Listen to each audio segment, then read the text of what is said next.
তার স্ত্রীকে যদি বারবার দাওয়াত দেয়, তার স্ত্রী যদি তার দাওয়াত কবুল না করে, তার জন্য তার স্বামী কিয়ামতের দিনে দায়ী হবে না, সেই মেয়েটাই দায়ী হবে। কথাটা বুঝতে পেরেছেন না পারেননি? যেহেতু স্বামী তাকে দাওয়াত দিয়েছে।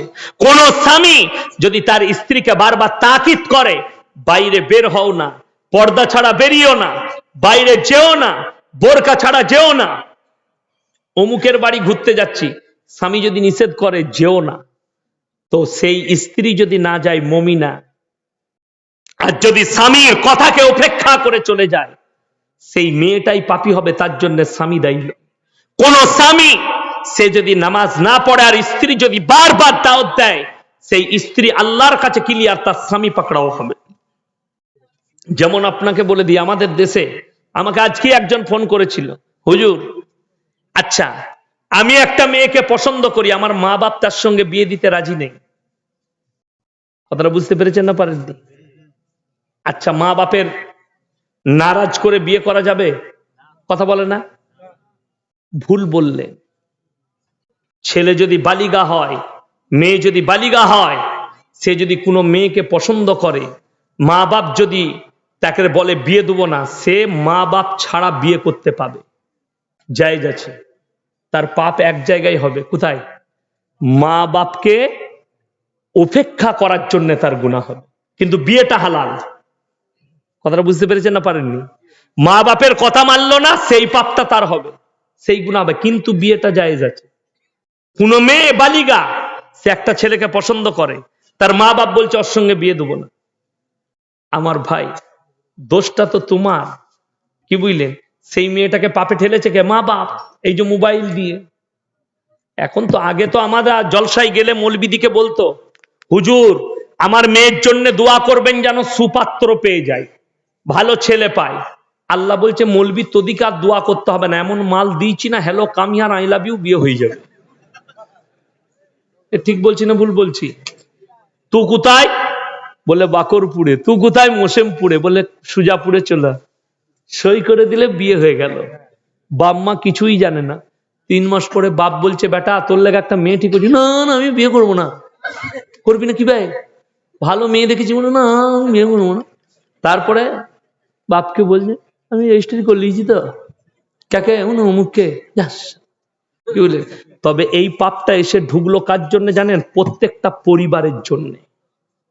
আপনাদের কারণে ঢুকেছে এই পাপটা। যে মা বাবরা ছেলের বিয়েতে পণ লিচ্ছিল, এটা তাদের জন্য শাস্তি আল্লাহর তরফ থেকে।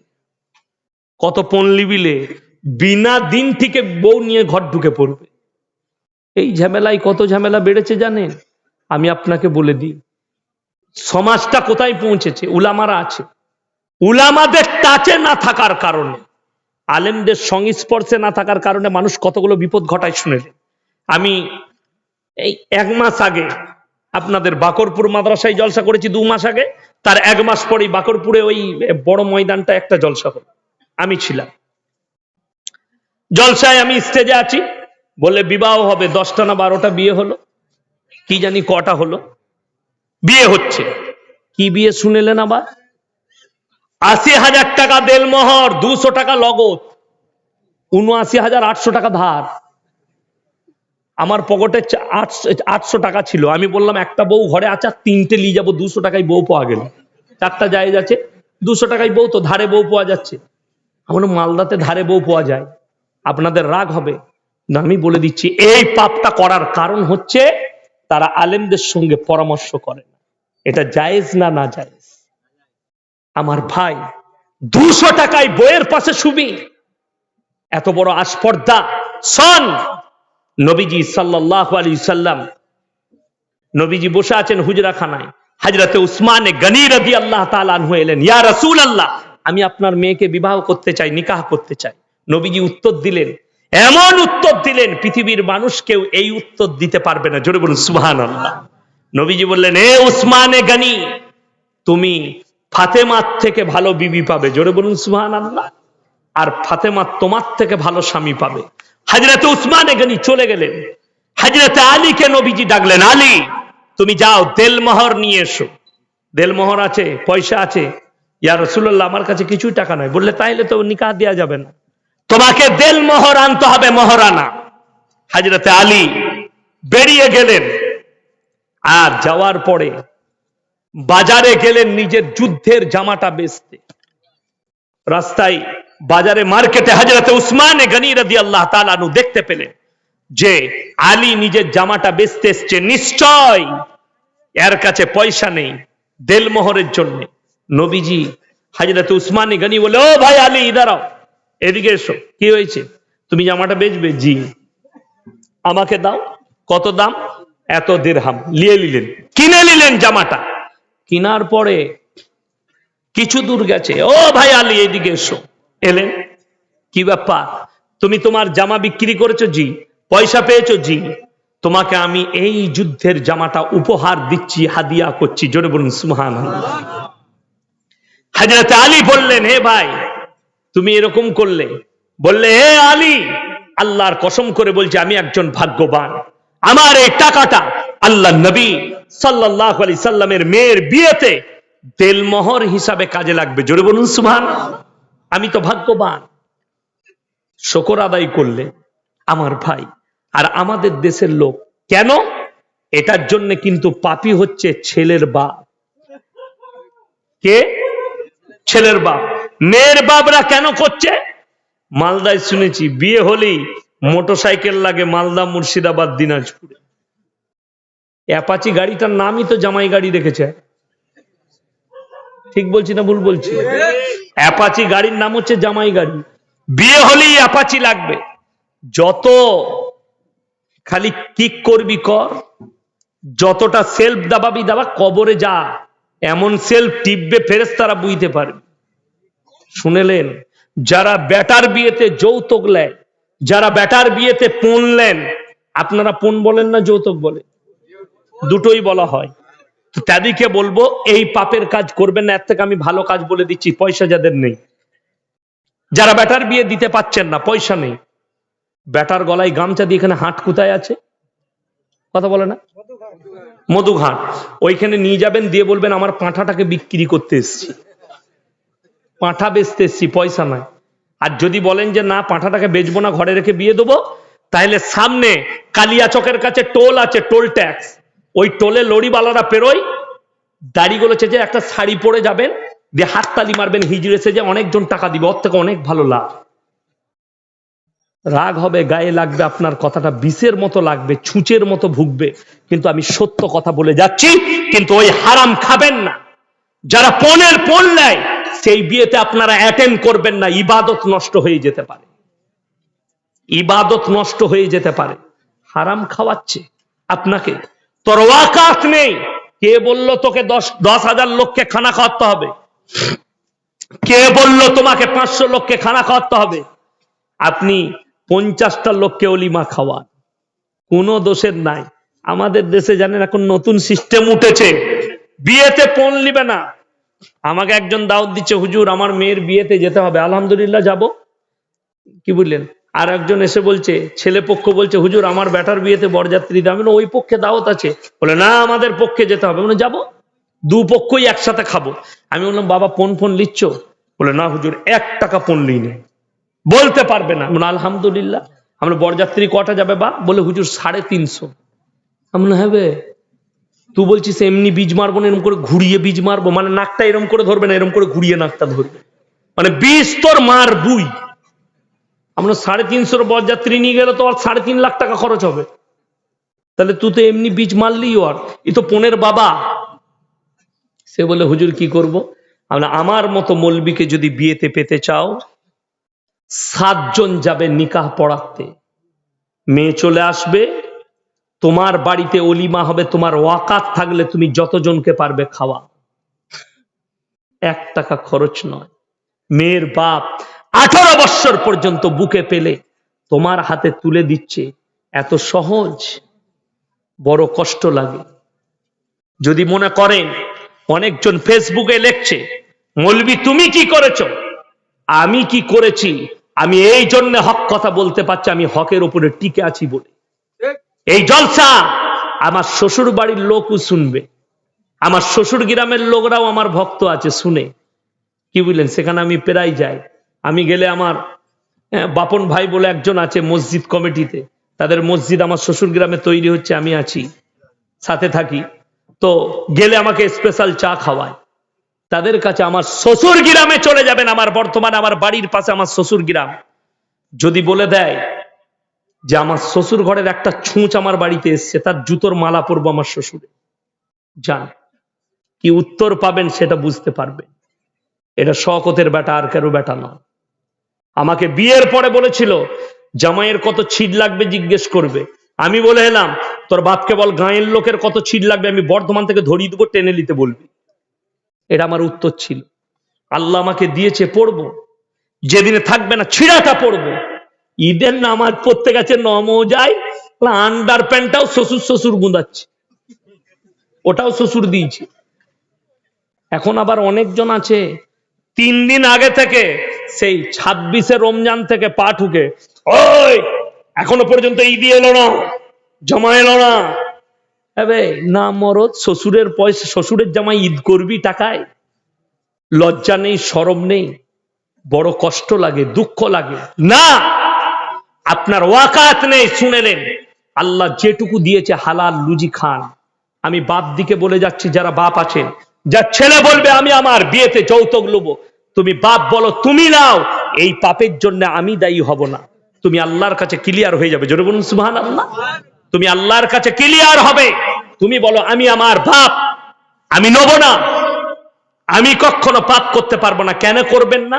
শুনেলেন, কোরআন শোনাবো, ওই মারা শুনেন, ওই বাপরা শুনেন, যাদের মনে মনে হচ্ছে আমার ছেলের বিয়েতে যৌতুক নেবো, আজকে সবাই ইস্তেগফার করুন, আমার সঙ্গে বলুন আস্তাগফিরুল্লাহাল্লাযী লা ইলাহা ইল্লা ওয়াল হাইয়ুল কাইয়্যুম ওয়া আতুবু ইলাইহি। আমি যুবক এবং ভাইদিকে বলছি, কিয়ামতের মারহালাটা কঠিন মারহালা হবে।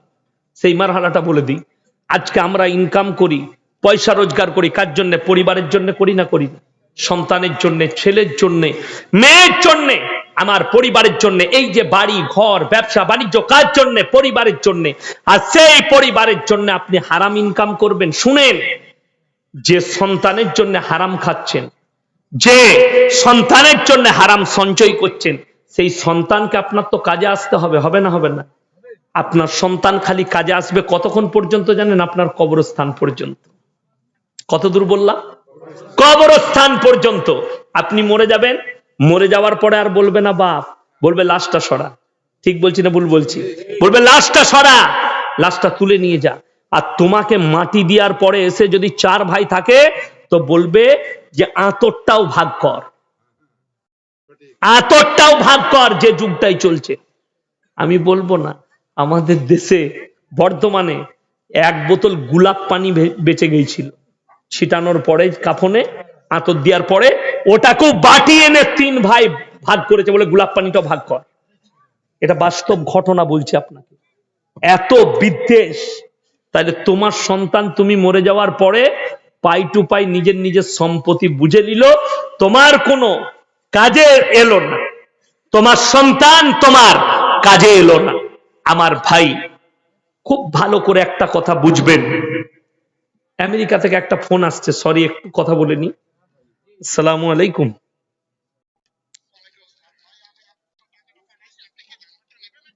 আপনি হোয়াটসঅ্যাপ করে দেন নম্বরটা, আমি মেহফিল চালাচ্ছি এখন। না ঠিক আছে, আলহামদুলিল্লাহ। সালাম। আমার ভাই, ওই জন্য মওত কবর পর্যন্ত। এরপরে কোরআন শুনেলেন, আমার ভাইয়েরা, আমার মায়েরা, বোনেরা, আমার আল্লাহ রাব্বুল আলামিন কোরআনের সূরা লুকমান শেষ রুকু আমার আল্লাহ নকল করলেন, ইয়া আইয়ুহান নাসু তাকু রাব্বাকুম ওয়াখশাউ ইয়াওমান লা ইয়াজজি ওয়ালিদুন আন ওয়ালাদি ওয়ালা মাউলুদুন হুয়া জাযিন আন ওয়ালিদিহি শাইয়া। হে আমার বিশ্ব নবী, তাদেরকে বলো সেই দিনকে তারা যেন ভয় করে, যেদিনে বাপ বেটার কোনো উপকার আসবে না, বেটা বাপের কোনো উপকারে আসবে না, কেউ কারোর জন্য এতটুকু উপকার করতে পারবে না। আমার ভাইরা, অপর জায়গায় আমার আল্লাহ রাব্বুল আলামিন বললেন, ইয়াউমা ইয়াফিরুল মারউ মিন আখি ওয়া উম্মিহি ওয়া আবি ওয়া সাহিবাতিহি ওয়া বানি লিকুল্লি ইমরিইম মিনহুম ইয়াউমাইদিন শানুন ইউগনি। হে আমার বিশ্বনবী, বলো কিয়ামতের দিনে স্ত্রী স্বামীর কাছে ছুটে যাবে, স্বামী বলবে দুনিয়াতে আমার কোনো স্ত্রী ছিল না, স্ত্রী বলবে স্বামী ছিল না, বাপ বলবে বেটা ছিল না, বেটা বলবে বাপ ছিল না, মা বলবে বিটি ছিল না, বিটি বলবে মা ছিল না, বন্ধু বলবে বন্ধু ছিল না। কেউ কারোর জন্য সেদিনে এতটুকু বোঝা বহন করবে না। আমার ভাইরা, আমার আল্লাহ রাব্বুল আলামিন অপর জায়গায় বললেন আতিহিম ইয়াউমাল কিয়ামাতি ফারদা। যে সমস্ত ভাইরা বাপের ওপরে, মায়ের ওপরে, মৌলবীর ওপরে, পীর ফকিরের ওপরে যারা বিশ্বাস করে রেখেছে তারা কান খুলে শোনো, কিয়ামতের দিনে আমার আল্লাহ রাব্বুল আলামিন বললেন আতিহিম ইয়াউমাল কিয়ামাতি ফারদা। সেদিনে আমার কাছে মানুষ হাজিরি দিবে, তখন একা একা হাজিরি দেবে। আপনারা ঝান্ডা টাঙাবেন লম্বা করে একটা ফিস্টন করে, এইগুলো হচ্ছে সব সুজাপুর, মালদার, মোসেমপুরের লোক দিয়ে ঝান্ডা নিয়ে যাবেন তো কিয়ামতের দিনে। তাহলে চিনতে পারবে ফেরেশতারা মোটামুটি এরা জলসা করে হলো, ইয়াসিন সাহেব ছিল আর আমাকে ডেকে নিবে। আমাদের দেশের কিছু ছেলে মনে মনে করেছে হুজুর দিকে জলসাই দাওয়াত দিচ্ছি, কিয়ামতের দিনে বলবে দেখা হলে, হুজুর মনে পড়ছে না মুসিমপুরে গেলেন, দেশি মুরগি দিয়ে ভাত দিলাম আর কাজু কিশমিশ। আমি বলবো হ্যাঁ হ্যাঁ মনে পড়ছে, দাওয়াত দিলি বটে, খেলাম। তো এক কাজ কর, আমরাই তো ম্যানেজার বে জান্নাতের, একটু ফাঁক করার ঢুকে পড় নাকি। তুমি যাত্রা পেয়েছো, 3 ফাঁক করবে আর ঢুকবে। ওইটা মমতা খালার মিটিং এ হবে আর যাত্রায় হবে, জান্নাতে জায়গা পাবে না, বেরিয়ে সুজা করে দিবে ফেরেশতারা। চল साइड में चलो, यहाँ ना मौलवी चलेगा ना कोई चलेगा। आतीहिम यौमल कियामती फरदा। जब हमारे सामने तुम आओगे, একেলে একেলে आओगे, তোমরা সবাই নিজে নিজে হাজিরি দিবে। কোরআন শোনালাম, কেউ কারোর জন্য যারা পরিমাণ বোঝা বহন করবে না। আমার নবীজি সাল্লাল্লাহু আলাইহি সাল্লাম কিয়ামতের বর্ণনা দিচ্ছেন।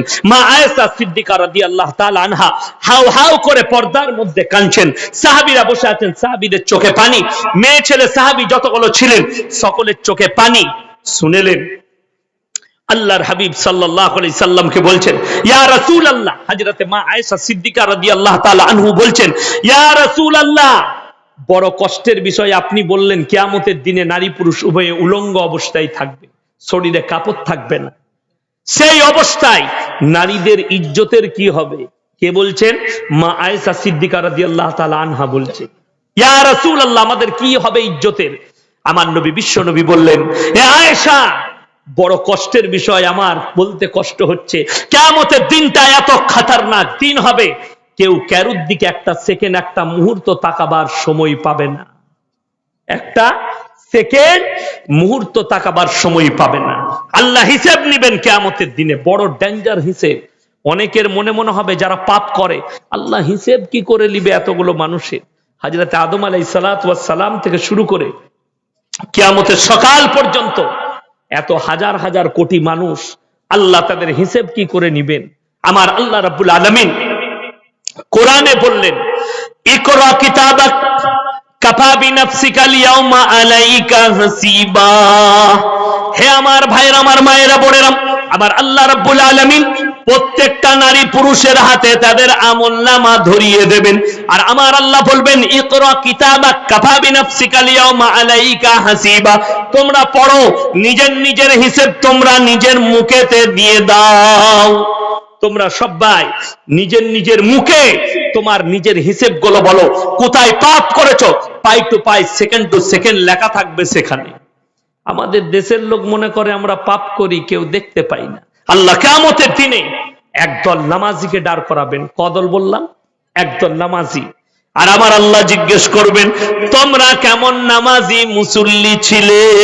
তারা বলবে আল্লাহ আমরা 5 কাতারে নামাজ পড়েছি, দারুণ ভালো লোক ছিলাম, রমজানের 30টা রোজা রেখেছি, বড় বড় উপকারী ছিলাম। আমার আল্লাহ রাব্বুল আলামিন বলবেন চুপ করে যাও। আল্লাহ কোরআনে বলেছেন কিরামান কাতিবিন ইয়ালামুনা মা তাফালুন, প্রত্যেকটা নারী পুরুষের কাছে আমি 2 জন করে ফেরেশতা নিযুক্ত করেছি।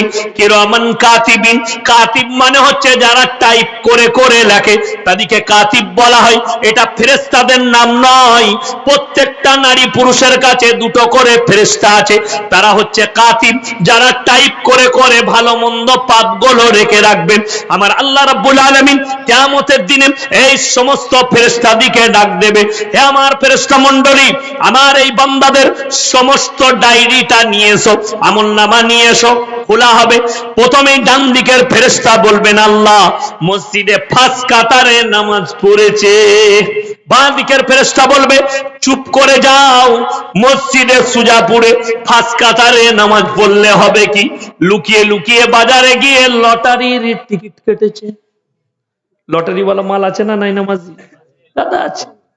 আমার এলাকায় একটা মসজিদে কি বুঝলেন, লটারির টিকিট কোঁচড়ে ভরেছে, লুঙ্গির কোঁচড়ে।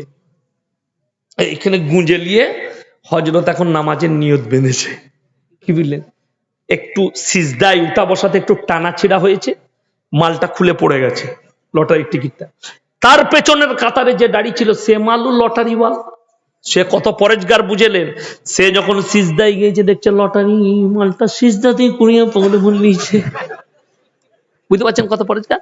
গিয়ে দোকানে মিলিয়েছে, নামাজের পরে দেখছে লেগে গেছে 12,000 টাকাটা ক্যাশ করে লিয়েছে। এরপর ই মাল খুঁজে বেড়াচ্ছে, লটারি গেল কোথায় আমার। সে তখন দেখে যে কোঁচড়ে ছিলাম, সে খোঁজ লিয়েছে, আসরের নামাজে আমার পেছনে কে ছিল, খবর পেয়েছে ও ছিল। তার মানে ও লটারিওয়ালা মান করতে হচ্ছে, ভাই টাকাটা কোথায় বল, তোমার পেছনে ছিল, লটারিটা পড়ে গেছে মসজিদে। সবাই জেনে গেল দুটোই নামাজি, দুটোই লটারিওয়ালা মাল। কথাটা বুঝতে পেরেছেন না পারেননি আমার ভাই?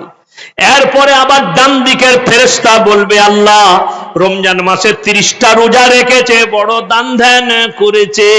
বাঁ দিকের ফেরেশতা বলবে, চুপ করে যাও, দান ধ্যান করলে হবে কি? লোকের মেরে লোককে দান করেছে, লোকের মেরে লোককে দান করেছে। অনেকজন জিজ্ঞেস করে, হুজুর সরকারের মাল মেরে নিয়ে লোককে দান করলে চলবে না? সরকারের মালটা সরকারের বাপের লয়, কমের মাল, তোমার জানা নাই। মশলাটা ভালো করে পড়বে। মৌলবীদের পাশে ওই জন্য উঠা বসা করতে বলছি। তুমি নেতা হতে পারো, মন্ত্রী হতে পারো, পশ্চিম বাংলায় লয়, ভারতবর্ষের যতগুলো সম্পদ আছে এগুলো মোদিজির বাপের সম্পত্তি লয়, কমের সম্পত্তি।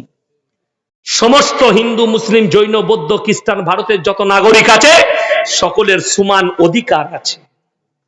যতটা মোদিজির অধিকার আছে ততটা আপনার। আমরা ভোট দিয়ে তিনাকে প্রধানমন্ত্রী করেছি, তিনাকে রেসপেক্ট করি, প্রধানমন্ত্রী, তিনি দেশ চালাচ্ছেন। বাকি এই মালগুলো তিনার নয়, আপনার হক আছে। যদি অপব্যয় করে, আমানতের খেয়ানত করে, আল্লাহ ছাড়বেন না। যেই হোক, যদি কমের মালকে কেউ খায়, লেখে নিয়ে যা, মন্ত্রী হও, নেতা হও, যা হবে হও, যদি গরিবের হক মেরে খায়, আমার আল্লাহর কাছে রিহাই পাবেন না। তোমার পরিবারকে পাপ ভোগ করতে হবে, তা না হলে তোমাকে ভোগ করতে হবে। তোমাকে কিয়ামতের দিনে পাই টু পাই হিসেব লাগবে, যেহেতু তুমি গরিবের মালকে মেরে খেয়েছো। এরপরে বলবে ডান দিকের ফেরেশতা, আল্লাহ তারা বড় পরোপকারী ছিল। বাঁ দিকের ফেরেশতা বলবে, শুনে নাও, ওপরে উপকার করেছে, তলাতে গুঁজা মেরেছে। গুঁজাটা বুঝিয়ে দিই। আমি ধরেলেন মৌলভী সাহেব গরিব মানুষ, পঞ্চায়েতে গেলাম, আমার চাচতো ভাই প্রধান, গিয়ে বললাম, ভাই সরকার একটা করে ঘর দিচ্ছে, আমাকে একটা দিবি না? মৌলভী মানুষ, গরিব মানুষ। বলে হ্যাঁ। বলে আমার ইয়াসিন ভাইয়ের নামটা লেখতো। আমার নাম লিখে নিলে আমি খুশিতে ভরে গেলাম। ঘরে এসে বউকে বললাম, আর চিন্তা নাই, বুঝতে পারলে, ভাই লিখে দিয়েছে, আমার একটা ঘর পাচ্ছি, আমরা আর মাটির ঘরে থাকতে হবে না, মোটামুটি একটা দালান ঘর পাবো, সরকার দিবে, আমার নাম লিখে দিয়েছে। আমি কিন্তু যখন পঞ্চায়েত থেকে বেরিয়েছি, বলছে শালার নামটা এক্ষুনি কাট কেটে দিয়েছে, ও আমি কিন্তু জানি না, ও আমার সামনে নামটা লিখে দিলে, আমি বেরিয়েছি, চালিয়ে দিয়েছে, কেটে দেওয়ার নামটা নাই। তারপরে 3 মাস পরে সবারই ঘর চলে এসছে, আমার বাড়িটা নেই। আমি গিয়ে বললাম, ভাই কি গোলমাল হলো, আমারটা এলো না কেন? কি জানি শালারা কি গোলমাল করেছে। ও আর বলছে না যে আমি শালা গোলমালটা করেছি। এর নাম হচ্ছে ওপরে বলে তোমার উপকার করলাম, পেছনে খুঁচা। ওপরে উপকার, তলাতে গুঁজা মারছে। এরপরে আল্লাহ বলবে তোমরা এরপরে কি বলছো বলো। মানুষ এত নেমো খারাপ, তারা বলবে আল্লাহ মনে হচ্ছে যেন এই আমল নামাটা আমার নয়, আমি ভদ্র ছিলাম।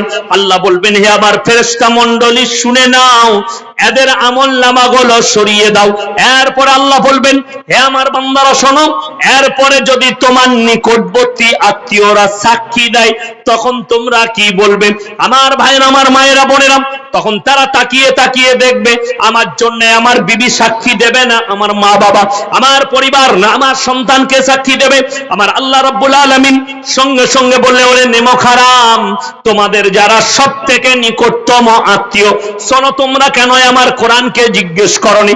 কোরআন সূরা ইয়াসিন আমার আল্লাহ রাব্বুল আলামিন বললেন আল ইয়াউমা নাখতিমু আলা আফওয়াহিহিম ওয়া তুকাল্লিমুনা আইদিহিম ওয়া তাশহাদু আরজুলুহুম বিমা কানু ইয়াকসিবুন। আজকে আমি তোমাদের জবানগুলো সিলাই করে দেব, জবানে ট্যাব লাগিয়ে দেওয়া হবে, তোমাদের হাত কথা বলবে, তোমাদের অঙ্গ প্রত্যঙ্গকে কথা বলার যোগ্যতা দেব। এরাই হচ্ছে তোমার সবথেকে নিকটতম আত্মীয়। এরপরে তোমরা কেমন করে অস্বীকার করবে। আমার ভাইরা, আমার মায়েরা, বোনেরা, যারা পাপ করেন, যারা গুনাহ করেন, তারা কান খুলে শুনেলেন। শত চেষ্টা করেও আপনার পরিবার, আপনার গ্রামে, আপনার মৌলবীর কাছে, আপনার বাপের কাছে, মায়ের কাছে নিজের পাপগুলো লুকাবেন। আল্লাহর কসম, আমার আল্লাহর কাছে লুকাবার কোনো লাইন নেই। তুমি নিজের মুখে প্রকাশ করবে। অপর জায়গায় আমার আল্লাহ রাব্বুল আলামিন সূরা আল ইমরান প্রথম পৃষ্ঠা আমার আল্লাহ রাব্বুল আলামিন নকল করলেন ইন্নাল্লাহা লা ইয়াখফা আলাইহি শাইউন ফিল আরদি ওয়ালা ফিস সামা। হে আমার বিশ্ব নবী, তুমি পৃথিবীর মানুষকে বলো আসমান আর জমিনের মধ্যে যা কিছু আছে কোন জিনিসটাই আমার আল্লাহর কাছে গোপন নেই। জোরে বলুন সুবহানাল্লাহ। তোমরা অন্তরে কথা বলো, আমি আল্লাহ শুনতে পাই। তোমরা আমার কাছে কোন জিনিসটা লুকাতে চাও? একটা মানুষও কিয়ামতের দিনে নিজের পাপকে লুকাতে পারবে না। ওই জন্য আমি আমার মায়ের দিকে অনুরোধ করব, ওই যুবক, ওই বাবা দিকে অনুরোধ করব, যারা নিজেদের স্ত্রীর পেটের বাচ্চাকে নষ্ট করে খালি খাওয়াবো কি করে ভেবে। দুটো ছেলে আছে, আর একটা হয়ে গেলে তাকে মানুষ করব কি করে। আরে তুমি নামাজ পড়ছো, তোমার আল্লাহর প্রতি ভরসা নেই? আপনারা হয়তো অনেকে জানেন, উলামারা জানবেন, যারা বর্ধমান ডিস্ট্রিক্টে, আপনাদের মালদা ডিস্ট্রিক্টের ছেলেরা পড়াশোনা করেছে, আলেমরা। বর্ধমানে একজন বিজ্ঞ কারি ছিলেন, কারি মুজাম্মেল হক সাহেব মরহুম, মারা গেছেন। তিনার 23টা ছেলে মেয়ে, দুটো স্ত্রী। জোরে বলুন সুবহানাল্লাহ। 23টা, তার মধ্যে 4টা মেয়ে, তাইলে ছেলে কটা? 19টা। 19 জনই হাফেজ আলেম কারি। জোরে বলুন সুবহানাল্লাহ। এবং ওই 4টা মেয়েও হাফিজা আলিমা।